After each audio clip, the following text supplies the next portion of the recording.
Hey crew, I've got the key to that BMW i4 M50. We are going to take it for a drive, but first let's check out how it looks on the inside and outside. Up front, we have the grille. Love it or hate it. M Performance models get bronze accents around the grille and for the lower studs. I-Series models get a light blue backing for the BMW badge. There's also light blue for the LED laser light headlights.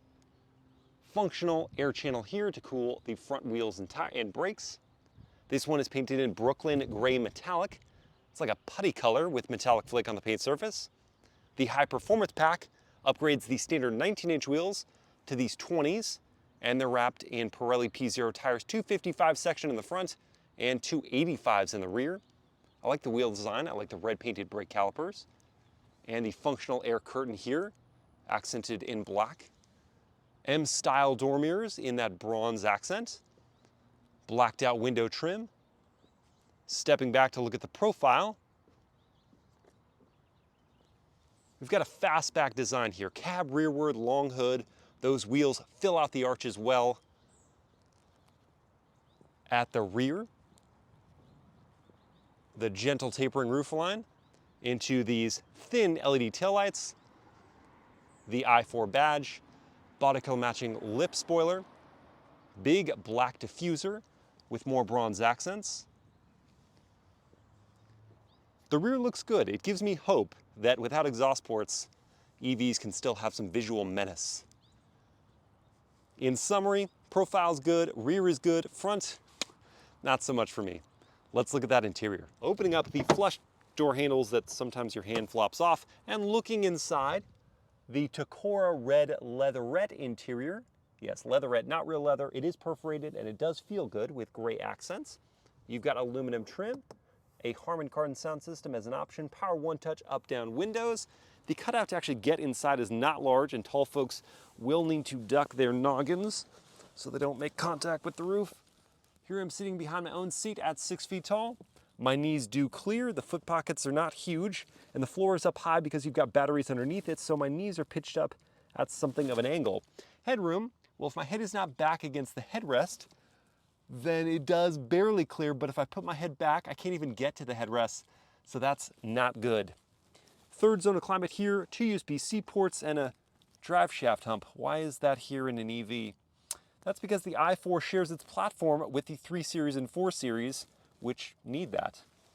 There's an armrest that comes down with deploying cup holders, which are kind of annoying sometimes.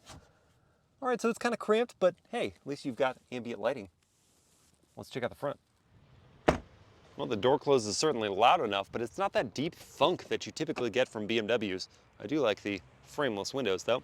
Up front, with the premium package, we get heating and lumbar for these power adjustable front seats.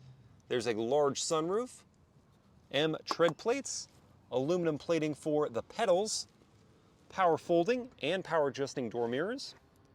Your trunk release button is here. And with that lift back design, you not only get 10 cubic feet of storage space, but it's really easy to access this space. There are also deep cubbies on the left and right hand sides, some additional storage under here for your charging cables. To fold down the seats, you have to reach in and press on the tabs. Not as convenient as levers would be on the back. There is a nice load floor when the seats are down. Power close and lock feature on the tailgate. My only issue with practicality in the i4 is that there isn't a front trunk, but there really should be. All you get is this plastic cover. Sliding in. Premium package models add heating to this thickly wrapped, tricolor stitched on the inside, small diameter steering wheel, driver assistance buttons on the left, media settings off to the right. With the BC button, you have some small adjustments to the digital instrument cluster that's within this curved housing as an option, and that contains the very large touchscreen infotainment that's quick to respond, high refresh rate, vivid, has wireless Apple CarPlay and Android Auto. You can control it by touching it or by using the knurled selector down here, very nice. Physical volume button and seek buttons there, defrost, but all of your other climate settings are in the infotainment. Under here we find a wireless smartphone charging pad as an option, USB port, DC outlet, blue accents around your drive selector, and start stop button. In the console is some storage and a USB-C port. Visibility is good out the side and back windows, but the fully rear glass is pretty small, especially with the headrest up. You can't see much out of that, so you'll be using the blind spot monitoring. That's standard.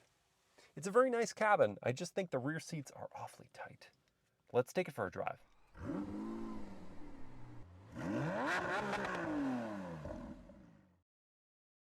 All right, let's fire it up. System processing.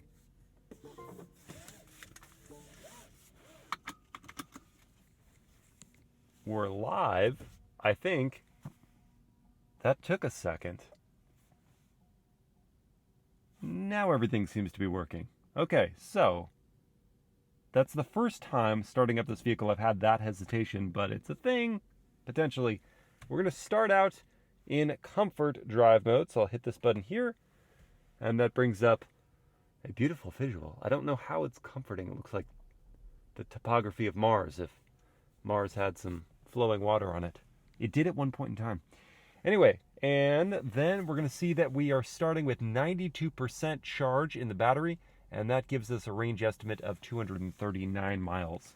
As I will discuss later, that's somewhat optimistic. Push forward into reverse, and that brings up a high-resolution backup camera with trajectory lines. You got your top angle view, and if I hit this here, you can scan around the whole I-4 just to take a look. Not accurate. That looks to be an i4 eDrive 40. We don't have the blue accents. We don't have the smaller wheels. What are you doing, BMW? Let's get it model specific, please. I'm mostly joking. Backup assistant. Let's see how that works. Should back up for us. It's deciding to go this way. How did it know that's the way I wanted it to go? Thank you. And we'll see about the turning radius first. Cranked.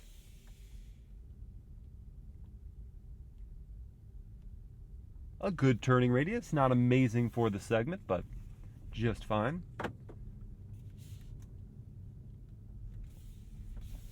Adaptive damper suspension feels good over the first couple bumps. How's the horn sound? Dignified, but unremarkable. Now I'm starting in normal D mode, not in the B, for stronger braking regeneration. And even in D, there's a good amount of regen that happens, and only at the very end do you actually need to put your own foot on the brake pedal. Not someone else's foot, your foot.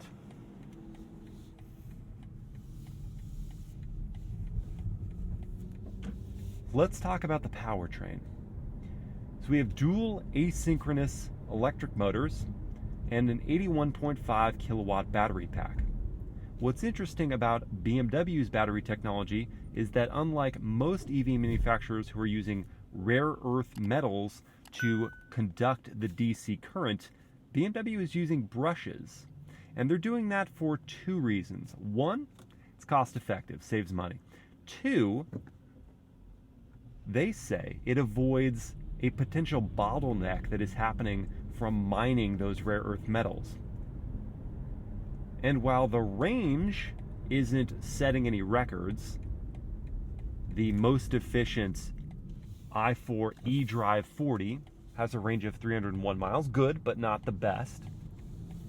And this M50 model has a range of 270 miles on the 19-inch wheels, but on these 20s, that's cut down to 227 miles. So the range isn't amazing, but if BMW is the only one supplying batteries when a bottleneck happens with those rare earth metal mining operations, and I just read an interview by Rivian CEO saying that bottleneck is coming, then that's going to be really to BMW's benefit.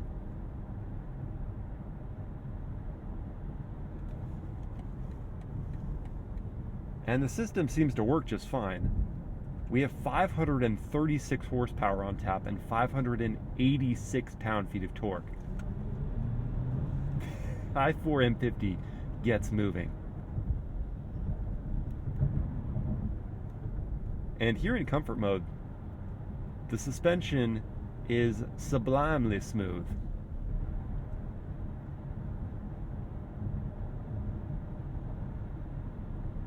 Cabin quietness at these speeds is just sort of okay, and this is the one downside to an EV. You don't have that internal combustion engine competing for, or in other ways, canceling out the audio of road noise and wind noise. So if it's quiet, you're just hearing those things. Even though we do have acoustic laminate on this front glass, you get some of that road and wind noise coming in. The throttle, when you don't need urgent performance, is easy to control, but like pretty much every BMW, internal combustion engine or not, out there, if you stop it, it takes a second for it actually to get the car going. But how about full force acceleration? Let's see 0 to 60 on the i4 M50. All right, so for our 0 to 60 test, I'm going to need to go into Sport Boost mode and make sure that traction is off. Then I hold my foot hard on the brake, pin the throttle, launch control active, and okay. There it is, 3.5 seconds. The car was shuddering from all of the power out of the hole. I couldn't tell if that was an issue with traction or just with the system just overwhelming itself. But 3.5 seconds is raucously quick. And right there with the Tesla Model 3 performance. And you probably heard a bit of the artificial audio. Kind of spacey sound, like you're zipping around on your super scooter in some utopian, dystopian city center. That soundtrack is developed by Hans Zimmer, who, if you don't know who he is, he's a composer who has made some pretty incredible soundtracks for the movies Interstellar and Dune and Gladiator and so many others. So he knows what he's doing. And the soundtrack's pretty cool, and the mid-range power is really, really cool. The only critique I'll have for the soundtrack is that it's somewhat one-dimensional. Like, there's just, when you're accelerating, you get... But when I got into that Mercedes-AMG EQS, it had all those different sound profiles, and they ebbed and flowed and did all sorts of different things. This just has the wheel and wheel. If you don't like that sound, you can turn it off completely. Just have it be silent, but come on, you want something. Good in a straight line. How is it in straight line braking? Wow. That braking performance was excellent. And the i4 M50 is not a lightweight vehicle. It weighs 1,000 pounds more than the M3 competition. But those brakes didn't seem to mind at all. And when not in a panic stop situation, the brakes are nice and modular. How is the regen braking maximum setting? So I mentioned there's pretty strong resistance or regen even in normal, but in B, honestly kind of hard to tell the difference between the two. There's perhaps a little more slowing that happens, but it's really hard to perceive. Both settings are strong enough that if you predict well enough in advance, you could just one pedal drive the vehicle. All right, so the i4 M50 is good around town. It's totally competent as an electric vehicle. But how is it as a BMW? By which I mean, how does it handle? All right, so keeping all settings the same. Sport boost, traction off, stability on. Let's see how we get on. Jeez, the force of acceleration is tremendous. The brakes do a great job scrubbing that speed. The turn in is quick. You can feel the weight, but the weight is also really down low, so the car doesn't mind changing direction. Man, and there's no getting over that power out of the corners. I don't love the steering. I really don't. It's quick enough, but there's just not much feedback at all. It's super muted. But now when faced with more technical corners, tighter,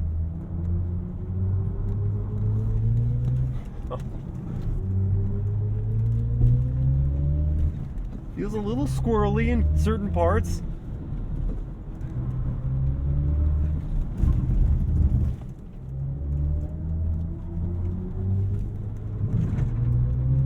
And I will say that here I perceive the weight more.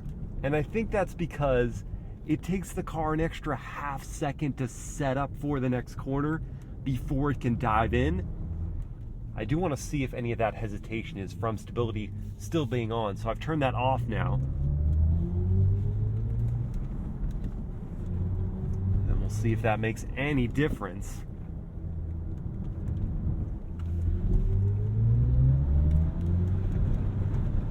Going downhill, we won't be doing those brakes any favors.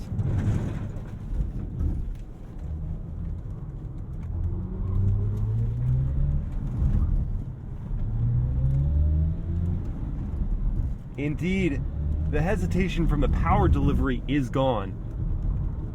The platform still struggles just a little bit to manage the extra pounds compared to something like an M3. One last uphill run just to solidify some impressions. Not at all, just because this is so much fun.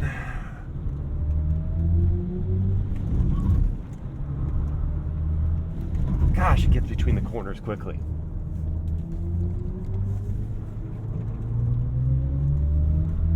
Give some credit to those Pirelli P0s as well.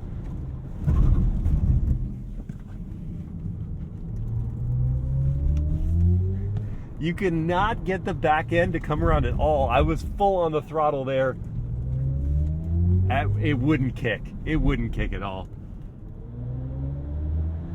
Okay, so very clearly, you can have a good time driving the i4 M50.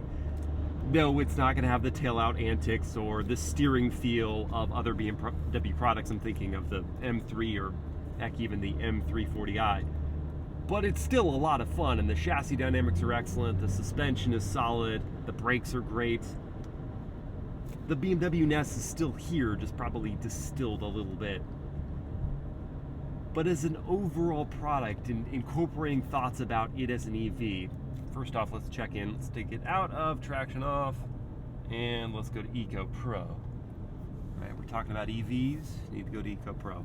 We'll check in. So it says we have 160 miles of range, and we're down to 64% battery charge. So I've driven about 15 miles. So we started at 92% charge and an estimate of 250 miles. So in 15 miles, we've dropped almost 100 miles of estimated range. That's not great. That's probably concerning to people who plan to drive the i4 M50 like a BMW. The charging rate is solid. It's 200 kilowatt max charging from DC outlets. So 10 to 80% should take you about 31 minutes. And overnight, 220 outlet, you should be able to top up the battery. So that's all solid. It's not industry leading, but it's good.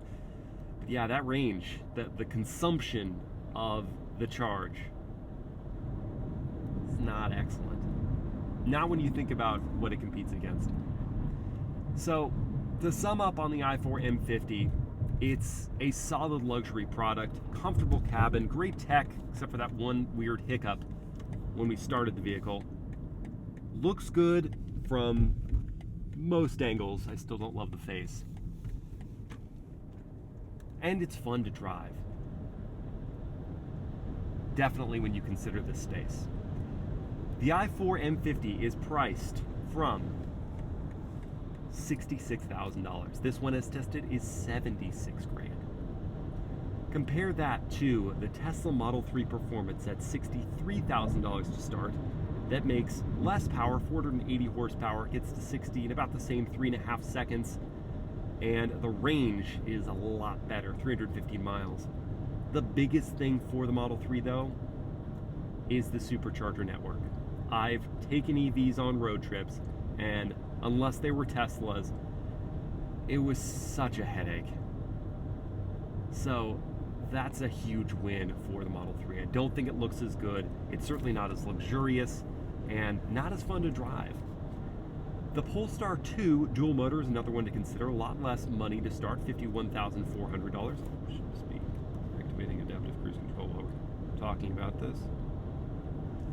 And that one makes less power, 408 horsepower. It gets to 60 slower, 4.1 seconds. The range is more than this vehicle on 20-inch wheels at 254 miles for that. Then I'm gonna throw in an internal combustion engine car, and we're gonna keep it within the BMW fold. The M340i xDrive. That one starts at $55,000, so 11 grand less than the starting figure for the i4 M50. It makes an impressive 385 horsepower, gets to 60 quickly, 4.1 seconds. The fuel economy, obviously it's a gas-powered car, 26 combined mpg. I think it looks better. I also think it drives in a more engaging way. And I think that vehicle is the biggest holdup I have for the i4 M50, right? Because if you just had to buy an electric vehicle, there's a lot to love about this car. Short of, again, the range consumption and the charging network. But the fact that BMW makes a $55,000 super engaging, good to look at sedan with more rear seat space, it's hard to say I would go buy this. If you wanted a BMW, it's hard to say I would go buy this, honestly. I'd take it over the Polestar 2 if I was going to use the vehicle somewhat lightly. If it wasn't ever going to go on a road trip, I'd take it over the Model 3 Performance, but I wouldn't take it over an M340i. I hope you guys have enjoyed this POV drive review. If you did, please like, comment, and share the video. Subscribe to the channel. Hit that bell to get notified. And I'll see you next time.